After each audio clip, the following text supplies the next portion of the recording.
Hi, I'm Yvette Jones, and this is Talk Fulton. On today's show, Fulton County's emergency and health professionals are on the front lines of the Ebola training campaign. We'll talk to the county's top EMA chief about the effort. And what's the financial plan for the county's 2015 budget? Residents have weighed in, and now we will hear from Fulton's finance expert. All of this and much more is coming up on Talk Fulton, starting right now.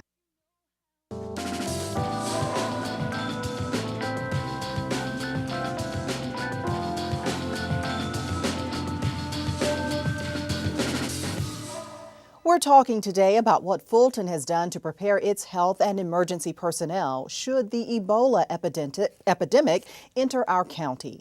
The Atlanta Fulton Emergency Management Agency partnered with the county's Health and Wellness Department for a metro-wide training for other health and emergency officials. FGTV's Lynn Vaughn has our story. Fulton County Medical Director Dr. Matthew McKenna kicked off the exercise, which brought together over 100 representatives from metro law enforcement, schools and universities, public health and hospitals, including Grady and Emory. The head of Emory's Office of Critical Event Preparedness and Response shared how they've successfully treated the 4 caregiver patients with Ebola virus disease who were brought there. The exercise was sponsored by Fulton Health and Wellness and the Atlanta Fulton Emergency Management Agency to coordinate protocols among the various agencies. It's incredible we had this great of a turnout. People are trying to scramble to get prepared for other things that are coming right around the pipe. But people feel that this is important, and that's what's really great. And just working with our partners in public health. Now is the time to make sure that we can show all the planning we've done in the past and how we can put it to the practice at this particular point. Also there, the medical examiner's office, 911 and ambulance services, Atlanta watershed, and fire officials from all around the county. All applauded the move to, as they put it, get everyone on the same page. What's great about this is we get to see what our partners are doing and to make sure that what we're doing is in line with what they're doing, and we can share our experiences as well as what we've learned, and to make sure that we're all on the same page doing the same thing. And that's important for first responders because we all rely on each other. At Hartsfield Jackson, the fire department there, Atlanta Fire Rescue Department, our medical team respond on numerous medical calls. So we are highly trained for any type of infectious disease to come by. And what this Ebola have done is heighten our sense of awareness, heighten our sense of preparedness, and have allowed us to increase our training to make sure that we are prepared. And we are prepared. I feel very confident that the Atlanta Fire Rescue Department, matter of fact, I feel very confident in our other stakeholders, other fire department, that they are prepared too. Officials stressed that point, that should anyone contract EVD here, they know what to do. Our health professionals say each of us needs to have a healthy respect for the Ebola virus, but that there is no reason for fear or panic or hysteria. Appropriate and effective protocols are in place, they're being followed, and they're working. At the Georgia International Convention Center in College Park, I'm Lynn Vaughn, FGTV. Thanks, Lynn. Matthew Kallmeyer joins us now with more on this training and the county's role in this kind of emergency. He is the director of the Atlanta Fulton Emergency Management Agency. Sir, welcome to the show. Thank you for having me. Well, first things first, how did this training come about? Well, it brings to attention once again all the work that we've done to prepare for infectious disease. And regretfully, Ebola did come to the front of the horizon, so we wanted to make sure that we could capture all the incredible work that the different organizations have done to be prepared for that infectious type of disease, specifically a hemorrhagic fever, which is Ebola. Now let's explain to everyone your agency's role in any emergency here in the Atlanta Fulton area. Thank you for asking that. It's really kind of a complicated process. What we're responsible for is the integration and coordination of the various emergency support functions necessary to successfully respond to and recover from emergencies or disasters. So what we're trying to do is get all the different experts in the room to make sure that we can actually get the right people talking to each other to get the information to those people in the scene that's trying to fight the fight. So now speaking about the training, who attended and how did they benefit? Wow, a really large group, and we're extremely happy about that. Well over 100 public safety partners, people from our higher education as well as Atlanta Public Schools and Fulton County Public Schools, the World Congress Center, the Georgia International Convention Center, and just a host of other individuals. And it was great to go ahead and see them working together, as they normally do on a day-to-day basis, but to work together to solve a particular problem. And that's what was really awesome.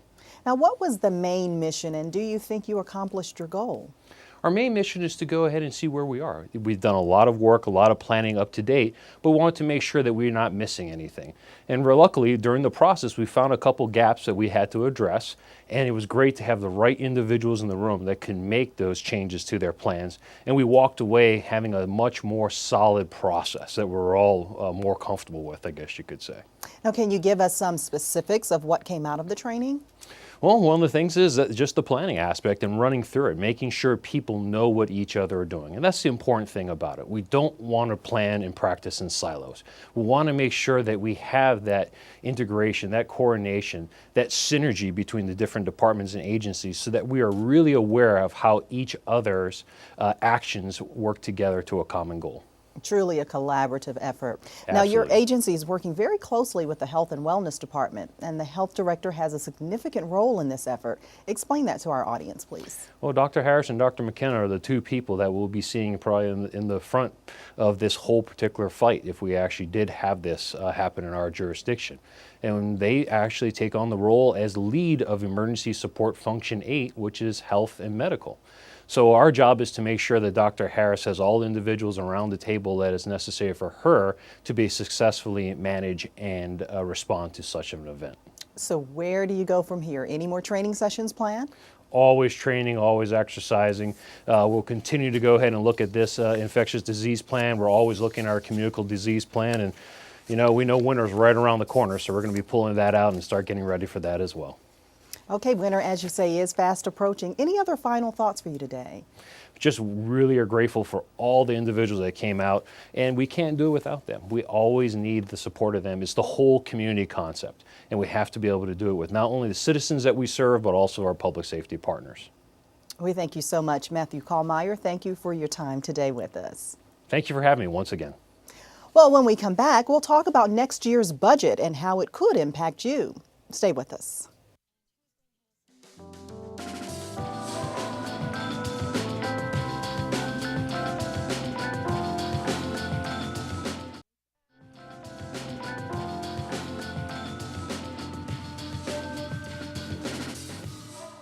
Welcome back to Talk Fulton. Our next topic is one that also concerns every resident in the county. We're talking about the 2015 budget. Fulton's finance experts have announced that next year's financial plan will call for some tough decisions to be made. The finance department just wrapped up a series of budget hearings where residents made it known what they want to see funded in 2015. FGTV's Felicia Church has our story. From one end of the county to the other, Fulton residents voiced their wish list for next year's budget. We appreciate the funding that the council has done for the Benson Center. We hope that it continues.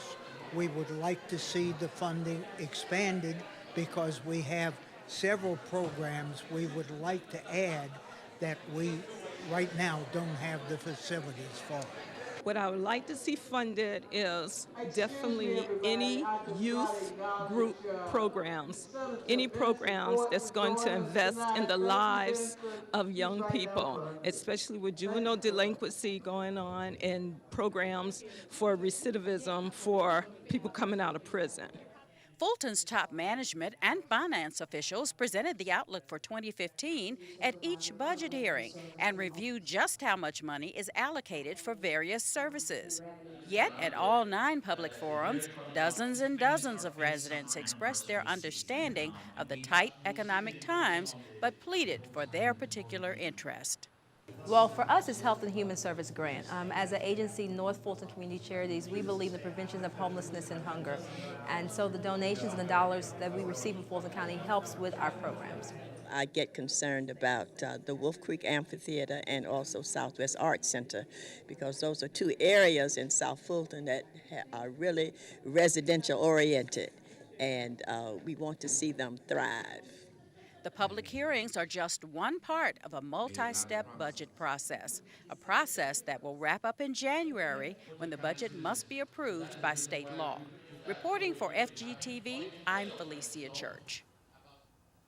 Thanks, Felicia. Now, Sharon Whitmore is the interim finance director. Welcome to Talk Fulton. Thank you for having me.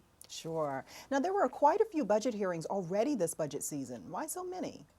Well, by law, we're only required to have one public hearing. However, historically, the Board of Commissioners have chosen to have several hearings in the month of October in order to provide as much an opportunity for public input into the budget development process as possible.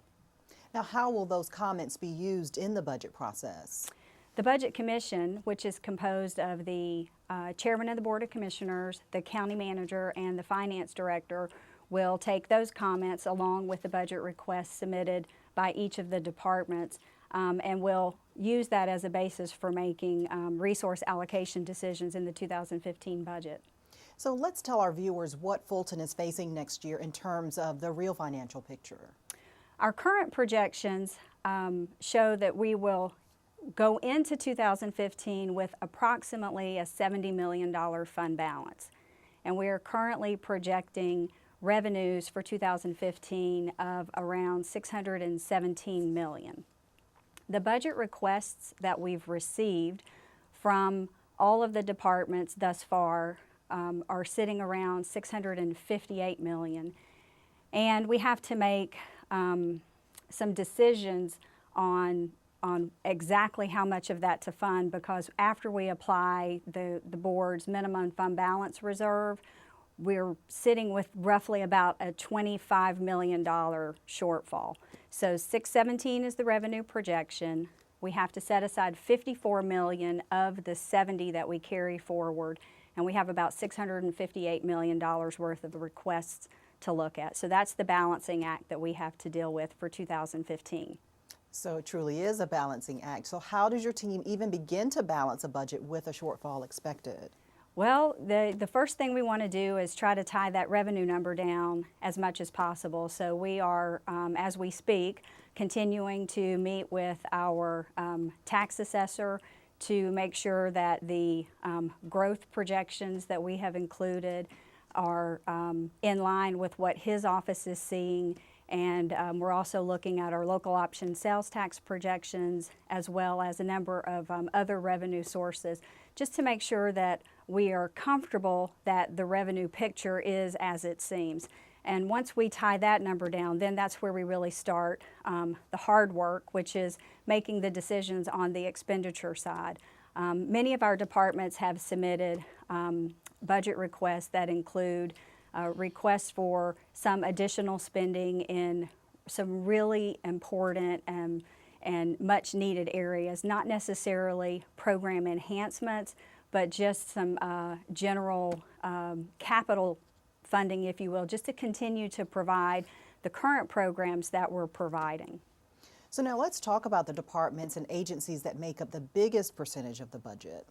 By and large, the focus area that makes up the largest percent of the budget is the justice system, with the Sheriff's Department having the largest share of that. The justice system is about 36% of the county's total budget, and the sheriff has about $106 million of that portion. The next service delivery area that has the largest share of the budget is our Health and Human Service area, and that's about 24% of the budget, and that includes the money that the county provides to Grady Hospital. So that's by and large the two areas that have the largest component of the budget. Well, speaking of Grady Hospital, how has the county been trending over the last several years in terms of funding for Grady? Our funding that the county has provided for Grady operations has been fairly constant since the early, since about 2010, it's been fairly constant. We've provided between $45 and $50 million annually for operations plus debt service. So in 2014, the county provided $45 million for operations and another $16 million for debt service. And that is what the hospital authority has asked for as well for the 2015 budget. And Fulton and DeKalb County still the only jurisdictions funding the system? They are the only jurisdictions that have any significant funding going into the system. Yes, that is correct. Now, your team also just wrapped up departmental budget hearings as well. Explain to the audience that process. That is an opportunity for each department to present their budget request to the Board of Commissioners, to the Budget Commission, which again is composed of the Chairman of the Board, the County Manager, and the Director of Finance.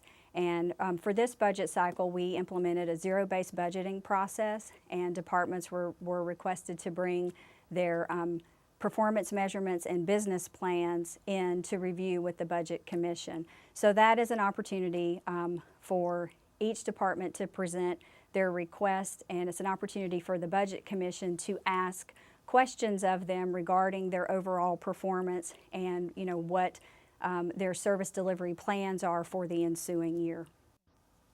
So now, Ms. Whitmore, what happens from here? From here, the Budget Commission will present the proposed budget to the Board of Commissioners, and they will begin their deliberations. And we have ultimately until the end of January of 2015 before a final budget is adopted. And the public has a few more chances to make a plea for funding in January, is that right? They do. The final official public hearing will be held on January the 7th. However, the public is, of course, able to comment at any of the board meetings between now and that time. All right. Any final thoughts you have on this? A lot to consider. It is a lot to consider. We are working diligently to make sure that we put together a proposed budget for 2015 that will meet the needs of our citizens and residents. Thank you so much, Sharon Whitmore, Interim Finance Director. Thank you for joining us today. Thank you. Well, we will be right back.